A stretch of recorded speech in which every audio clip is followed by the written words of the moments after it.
La curiosidad arrancó por un espacio que existía hace años atrás, 20, no sé, acá en la ciudad, donde la gente se juntaba a bailar tango, era un solo espacio, una sola profe y todos al mismo lugar, pero lo hacían en un bar y ahí me acerqué y dije, bueno, qué lindo esto, yo quiero aprender. Y después me puse a estudiar el profesorado de primaria y me fui a Cipolletti, a otra ciudad, y ahí me encontré con el espacio, ¿no? De cuando somos estudiantes, además de estudiar, hacemos otras cosas. Generalmente buscamos un espacio recreativo, donde generamos el compañerismo o esas cosas, y me encontré con una profe de tango y empecé a bailar tango en Cipolletti. También, creo que ya sacaba la cuenta hace poco, llevo como 15 años en el tango.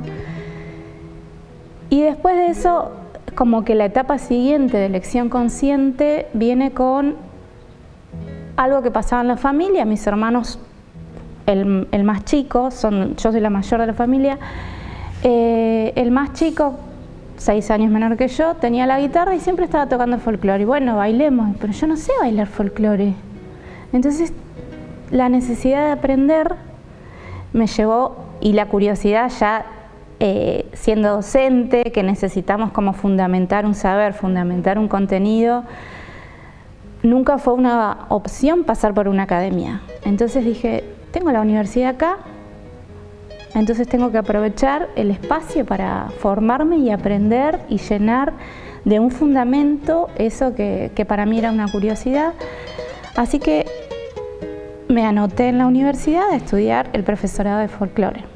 Y obviamente que me abrió un mundo que se complementó con mi perfil docente, porque yo ya era docente de primaria, ya llevaba años trabajando en las escuelas y se le suma la arista propia de la disciplina de lo folclórico. Y así fue que me recibí también de profe y hoy mi cotidiano está más lleno de sentido. Y en esa búsqueda, en ese proceso de formación por el que transité, me sucedió que me encontré revisando mi infancia, mis aprendizajes inconscientes. Y en esto también me encontré y pude reconocer parte de esta identidad que traemos. Yo soy de acá, de este territorio de la universidad, del territorio de Río Negro, territorio del Valle, territorio de la línea sur.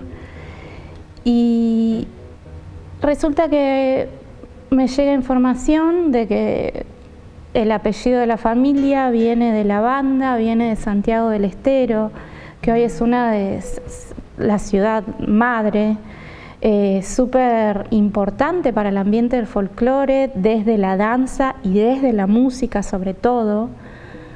Entonces me encuentro con que mi apellido paterno viene de ahí, mi abuela bailaba tango, también mi abuela paterna.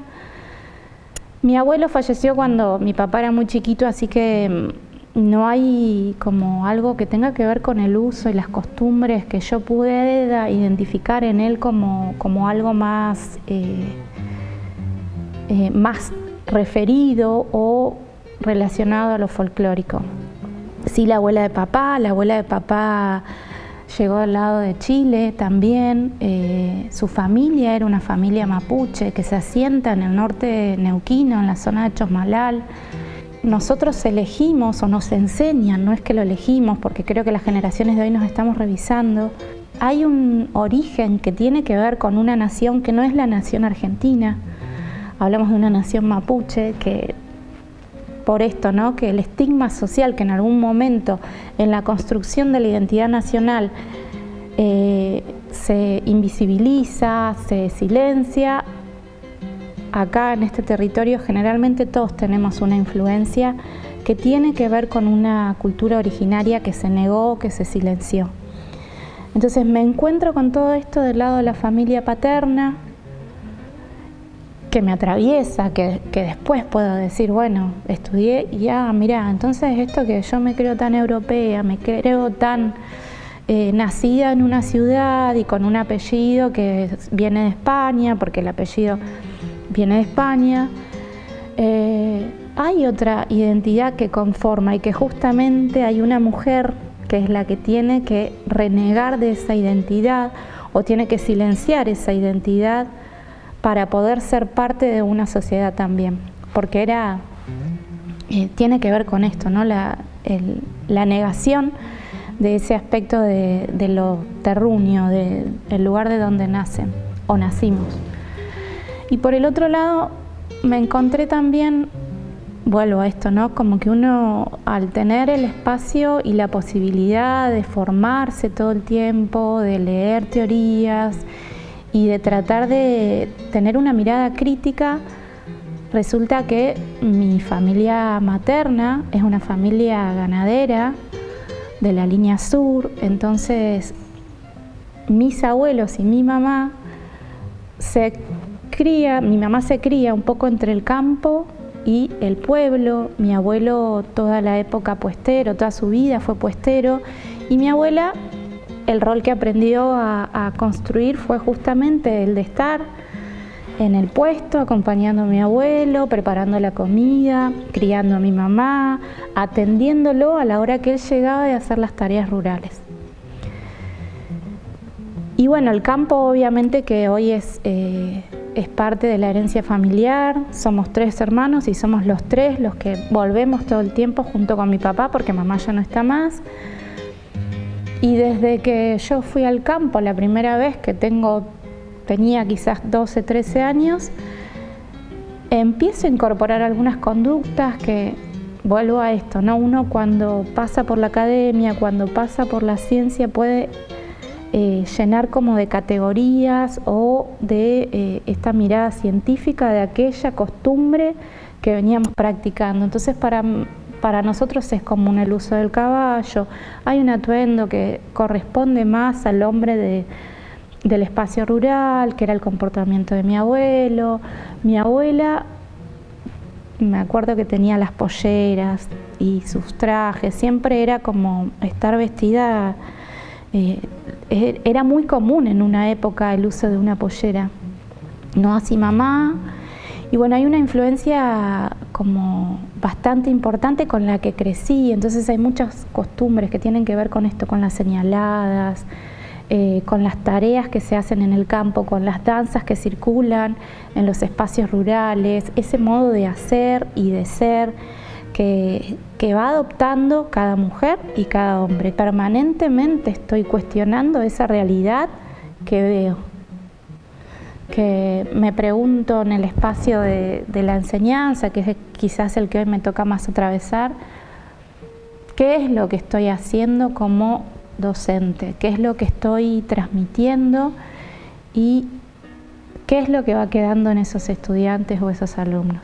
Está como muy instalada una mirada que corresponde quizás en Argentina a algunos teóricos que presentaron un recorte de la realidad que observaron con una intención de que yo quisiera creer que es lo que a todos y a todas nos pasa, de que no se pierdan algunas tradiciones y que quizás en un futuro se recuperen. Hoy nos encontramos en espacios institucionales tratando de recuperar una mirada de esa definición de lo que es folclórico. Y está es tanto parte de nuestro inconsciente, que es el folclore, que nos encuentra reproduciendo una concepción que en algún momento se planteó como una verdad porque era lo único que hasta ese momento se conocía.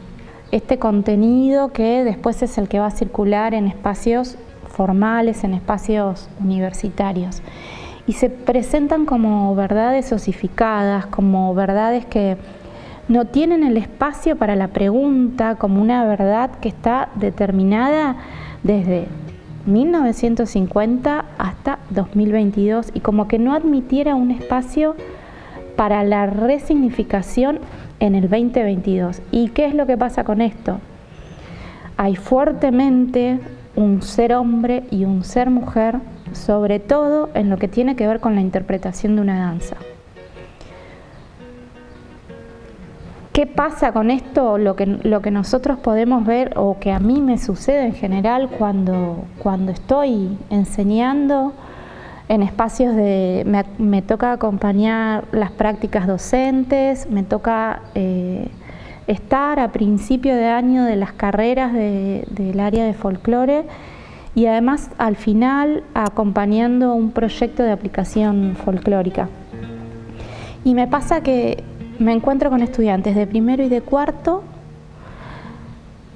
que se empiezan a preguntar algunas cosas, pero siguen defendiendo este rol, después de pasar a veces 4 años por las instituciones, donde nos tenemos que hacer preguntas, que invitan, que reproducen un ser pareja de danza folclórica, o ser un intérprete de una danza folclórica tradicional, ser un intérprete de malambo, y el intérprete de malambo es generalmente, no es la si existe, si está, que es, los compas enseñan el zapateo, pero lo que digo es que se sigue reproduciendo un atuendo particular. La pregunta sería, ¿cuál es el fin del uso de esos atuendos? Quizás tiene que ver con una cuestión de pensarlo desde lo proyectivo, desde lo artístico, desde el espacio escénico, que me parece perfecto, que eso no lo pongo en duda. Es mucho el trabajo que hacen tanto los docentes como y las estudiantes para tratar de interpretar todas sus danzas, pero se presenta como esa única verdad. Entonces parece que después yo salgo del espacio de la universidad y tengo para bailar folclore siempre que ser una moza simpática, correcta. Si voy a bailar una danza siempre tiene que ser en esta pantomima amorosa de la búsqueda. La primera parte me niego y la segunda me entrego. Y la pregunta va o mi curiosidad cuando hablo con mis estudiantes es, ¿podemos sostener eso hoy? Hay una cuestión de una tradición vigente, ¿sí?, que tiene que ver con la práctica de las danzas, que tiene que ver con algunas formas que esas danzas tienen, pero no es posible que baile una mujer con otra mujer, un hombre con otro hombre, que baile una mamá con su hijo y no se estén buscando amorosamente. ¿Cuáles son los discursos que hoy circulan en esas coreografías o en esas danzas que se bailan, que se ejecutan? Sí, fuertemente, algo que desde lo popular viene sucediendo es que en estos espacios donde todos nos encontramos, yo no soy como partidaria del espacio escénico, soy más de lo que sucede en el cotidiano. Sacan una guitarra acá y me ponen una chacarera y yo voy a bailar. Ahora me dicen, prepárate para bailar una chacarera, que te vamos a filmar con atuendo, y yo ya ahí es como que eso a mí personalmente me cuesta un montón. Hay una persona que está viéndote bailar en una peña, vos la invitás a bailar y te dice, no, yo no sé bailar porque vos bailás muy bien, pero esto surge de acá, esto es lo que nosotros construimos todo el tiempo en función de las necesidades actuales. Y dentro de esa necesidad actual, no es que hay que tener una ejecución perfecta de un paso básico, lo popular digo, ¿no? Esto, vuelvo a pensarlo distinto del espacio de la academia. Este saber popular es el que nos atraviesa y es el que es parte de esa identidad. Entonces, invitar a que todos y todas podamos reconocer esa identidad que nos atraviesa, esa posibilidad que nos atraviesa. Si en algún lugar, en algún momento queremos ir para otro lugar, ¿para dónde es que queremos ir realmente? ¿Dónde nos anclamos? ¿Dónde están nuestros referentes? ¿En un libro exclusivamente?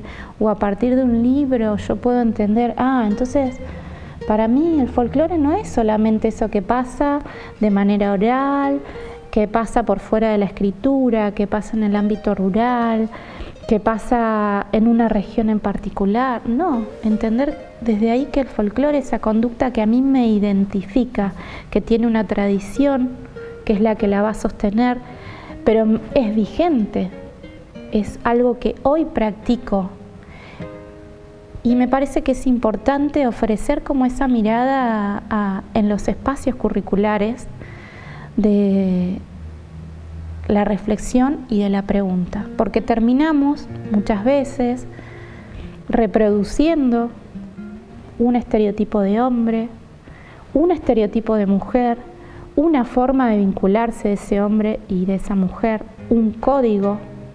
Les decimos a nuestros alumnos, van a dar un taller de folclore y van a hacer que las mujeres se pongan la falda y les enseñan el zapateo a las mujeres. Chicas, pollera, sabrandeo y zapateo. Entonces seguimos reproduciendo ese rol en el espacio. Y ya no estoy hablando del espacio académico, que me parece pertinente que como profesionales de la educación, como maestros, como personas que vamos a estar el día de mañana facilitando, compartiendo un contenido o un saber, sepamos de dónde viene. Pero también es importante que miremos a dónde lo vamos a proyectar. Si yo estoy en un espacio, vuelvo a decir de taller, donde le quiero enseñar a la gente que aprenda a bailar para que pueda estar en una peña. ¿Cuál es el sentido de enseñarles a zarandear con una pollera que cuando van a la peña no la llevan?